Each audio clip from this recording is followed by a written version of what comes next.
Bapak, Ibu, saudara-saudari sekalian yang terkasih di dalam Tuhan, dua bacaan hari ini menghantar kita untuk merenungkan mengenai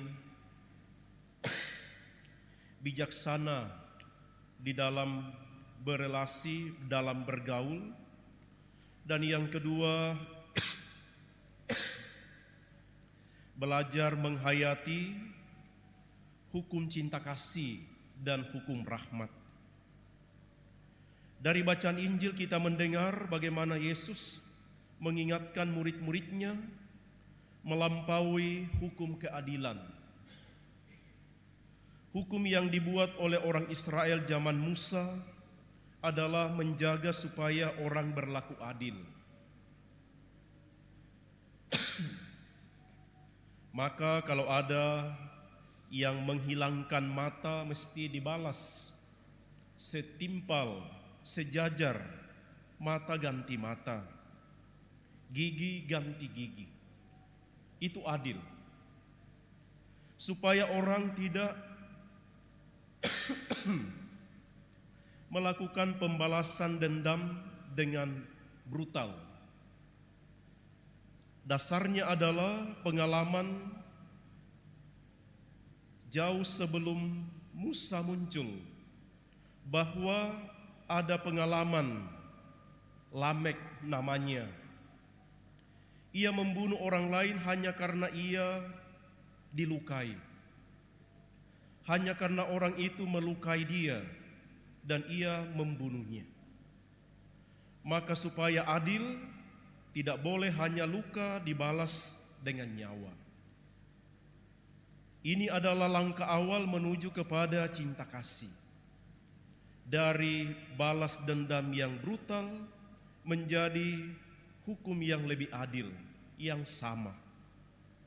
Tetapi karena keadilan itu atau hukum ini masih menyisahkan tidak nyaman, meskipun rasanya adil. Tidak nyaman kita mempunyai hanya satu mata. Tidak bisa melihat, kita menjadi buta setengah. Atau gigi ganti gigi, kelihatan adil, tetapi menimbulkan rasa tidak nyaman, tidak bisa mengunyah makanan dengan baik.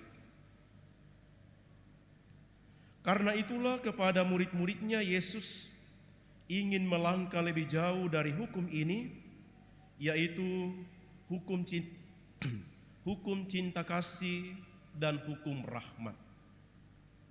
Yang bisa melakukan itu adalah orang-orang yang dipenuhi dengan cinta kasih dan dalam dirinya ada rahmat Tuhan. Rahmat yang dicurahkan oleh Allah untuk berbuat baik.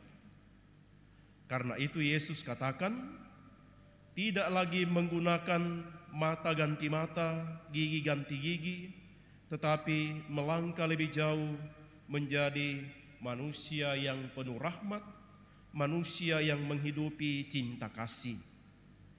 Karena dengan cara itulah kita telah menerima bagaimana Tuhan menebus kita, bagaimana Kristus telah menumpahkan darahnya supaya kita hidup di dalam cinta kasih, hidup di dalam penuh rahmat. Cara yang kedua seperti dalam bacaan pertama hari ini adalah bagaimana menjadi orang yang bijaksana di dalam bergaul. Ahab mengambil istri dari suku Libanon. Isabel dijadikan permaisuri. Karena ia berasal dari luar kalangan Israel, ia tidak memahami mengapa Nabot mempertahankan tanahnya. Karena tanah itu adalah warisan leluhur, maka ia seperti diatur dalam hukum orang Israel, tanah itu harus dipertahankan. Dan Ahab sebagai raja sungguh paham itu. Karena itu ia tidak menggunakan paksaan bagaimana ia harus mengambil kebun Nabot.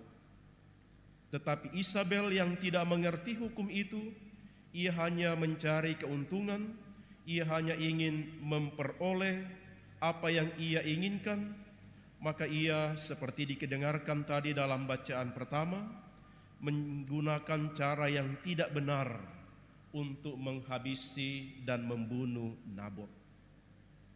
Ia adalah orang yang membawa racun bagi Ahab.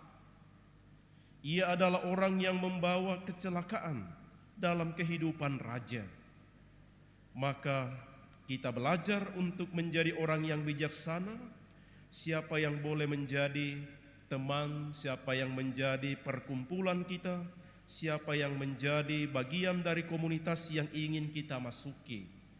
Kita belajar untuk bijaksana supaya tidak membuat kita diracuni, atau bahasa orang muda sekarang menjadi toksik di dalam hidup bersama.